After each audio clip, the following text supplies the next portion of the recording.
पाकिस्तान को अमेरिका से मिली रहस्यमयी राहत, डोनाल्ड ट्रंप और एक अदृश्य गठजोड़। आज के समय में अगर किसी देश के साथ कुछ बेहद हैरान करने वाली चीजें हो रही हैं, तो वो है पाकिस्तान। एक ओर जहां उसकी आर्थिक हालत बद से बदतर होती जा रही है, वहीं दूसरी तरफ उसे लगातार अंतर्राष्ट्रीय स्तर पर ऐसी सहायता मिल रही है जो शायद उसकी स्थिति के मुकाबले बहुत ज्यादा है। बात करें IMF की, वर्ल्ड बैंक की या फिर एशियन डेवलपमेंट बैंक की। इन सभी संस्थानों ने हाल ही में पाकिस्तान को कई लोन अप्रूव किए हैं। और सबसे हैरानी की बात यह है कि ये सब ऐसे समय हो रहा है जब अमेरिका में डोनाल्ड ट्रंप जैसे व्यक्ति का प्रभाव फिर से बढ़ रहा है। लेकिन सवाल ये है, आखिर ये हो क्या रहा है? क्यों अचानक अमेरिका ने पाकिस्तान को उस ट्रैवल बैन की सूची से हटा दिया है जिसमें पहले उसका नाम मौजूद था? यह वही सूची है जिसमें उन देशों को रखा गया था जिनके नागरिक अमेरिका में एंट्री नहीं कर सकते थे। उस सूची में 3 कैटेगरी थीं, रेड और येलो। रेड मतलब पूरी तरह प्रतिबंध, कुछ शर्तों के साथ एंट्री। येलो चेतावनी कि समय रहते सुधार करो, नहीं तो लिस्ट में डाल दिए जाओगे। न्यूयॉर्क टाइम्स द्वारा लीक की गई उस शुरुआती ड्राफ्ट लिस्ट में पाकिस्तान का नाम साफ साफ लिखा था, और वह भी कैटेगरी में, यानी पाकिस्तान के नागरिकों पर आंशिक बैन लगने वाला था। लेकिन जैसे जैसे समय बीता, अचानक अमेरिका ने अपने फाइनल ट्रैवल बैन की सूची जारी की और उसमें पाकिस्तान का नाम नदारद था। क्या हुआ? किसने इस बैन को हटवाया और क्यों? यहां से शुरू होती है एक ऐसी कहानी जो राजनीति, पैसे और लालच से भरी हुई है। अमेरिका की नई ट्रैवल बैन सूची और पाकिस्तान की रहस्यमयी अनुपस्थिति। नई सूची में 12 देशों के नागरिकों पर पूर्ण या आंशिक बैन लगा है, जिनमें Afghanistan, Myanmar, Chad, Congo, Sudan, Libya, Somalia, Yemen आदि शामिल हैं। ईरान इस सूची में है, लेकिन पाकिस्तान नहीं है, रशिया नहीं है, यहां तक कि उत्तर कोरिया भी नहीं है। जबकि शुरुआती ड्राफ्ट में इन सभी का नाम था।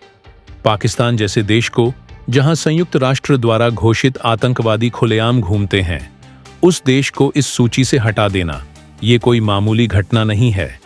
अमेरिका के नागरिकों से अगर पूछा जाए कि क्या पाकिस्तान के नागरिकों को बैन करने से अमेरिका ज्यादा सुरक्षित होगा, तो शायद 70% से ज्यादा लोग हां कहेंगे, क्योंकि पाकिस्तान को पूरी दुनिया में रेडिकलाइजेशन और आतंकवाद का गढ़ माना जाता है। फिर भी ट्रंप सरकार ने उसे बैन लिस्ट से हटा दिया। क्यों? डोनाल्ड ट्रंप का एक करीबी दोस्त गेंट्री बीच इस पूरी कहानी का एक रहस्यमयी किरदार है। गेंट्री बीच यह व्यक्ति डोनाल्ड ट्रंप का बहुत करीबी बिजनेस फ्रेंड है। ये कोई सरकारी अधिकारी नहीं, न कोई राजनयिक, बल्कि एक बिजनेसमैन है जो लगातार पाकिस्तान, बांग्लादेश और तुर्की जैसे देशों के नेताओं से मिलता रहा है और उनकी बातों को ट्रंप तक पहुंचाता रहा है। गेंट्री बीच ने पाकिस्तान की सरकार से मिलकर उन्हें यह यकीन दिलाया कि अगर वे डोनाल्ड ट्रंप की कुछ कंपनियों में निवेश करें तो अमेरिका से आर्थिक और राजनीतिक राहत मिल सकती है। और यही हुआ। डील के पीछे का लालच, रेयर अर्थ मिनरल्स।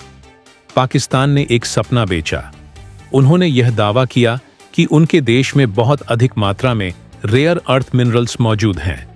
अब रेयर अर्थ मिनरल्स का क्या महत्व है? ये ऐसे मिनरल्स होते हैं जिनके बिना आज की टेक्नोलॉजी, चाहे वो फाइटर जेट हो, मोबाइल फोन हो या लिथियम आयन बैटरी, संभव नहीं है। आज अमेरिका इस बात से चिंतित है कि चीन इन मिनरल्स का सबसे बड़ा स्रोत है और उसने इनका एक्सपोर्ट रोक दिया है। ऐसे में अमेरिका को नया स्रोत चाहिए। पाकिस्तान ने कहा, हम दे सकते हैं।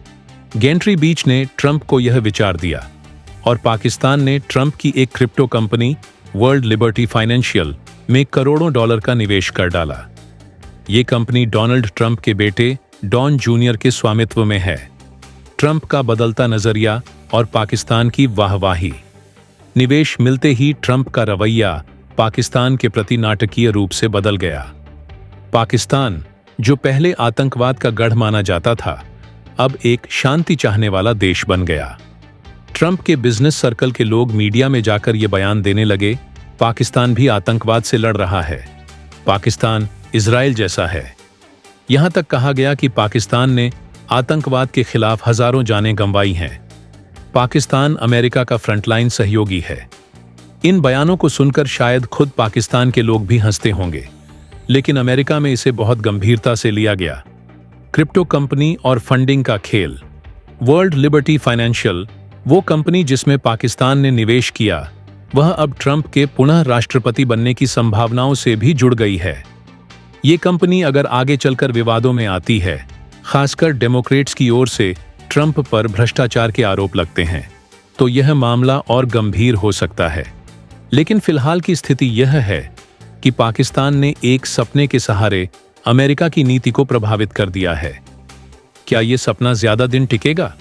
बड़ा सवाल यह है कि क्या पाकिस्तान के पास सच में वे रेयर अर्थ मिनरल्स हैं जिनकी वो बात कर रहा है? अगर नहीं निकले तो ट्रंप और उनका सारा सर्कल बुरी तरह से फंस सकता है और ये डील इतिहास की सबसे बड़ी गलती मानी जा सकती है। पर अगर वो मिनरल्स निकल आए तो शायद पाकिस्तान फिर से अमेरिका का फेवरेट बन जाएगा। अब सवाल ये उठता है कि क्या किसी देश की नीतियां केवल व्यापारिक हितों पर आधारित होनी चाहिए? क्या अमेरिका जैसे देश को केवल पैसे की भाषा समझनी चाहिए? क्या यह उचित है कि एक देश आतंकवाद से जुड़ा हो, फिर भी उसे केवल इसलिए बचा लिया जाए क्योंकि उसने ट्रंप की कंपनी में पैसा निवेश किया? क्या अमेरिका एक कंपनी बन चुका है?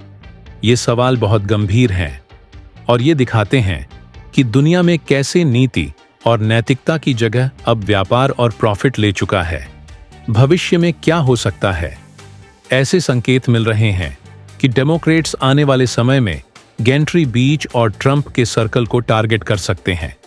हो सकता है कि इस पूरे मामले की जांच हो, लेकिन अभी के लिए पाकिस्तान एक मिरेकल के सहारे बच चुका है। तो आज की कहानी ये थी कि कैसे पाकिस्तान ने एक सपना बेचकर, एक चूर्ण खिलाकर खुद को ट्रैवल बैन जैसी लिस्ट से भी बचा लिया और अमेरिका जैसे देश से आर्थिक मदद भी हासिल कर ली।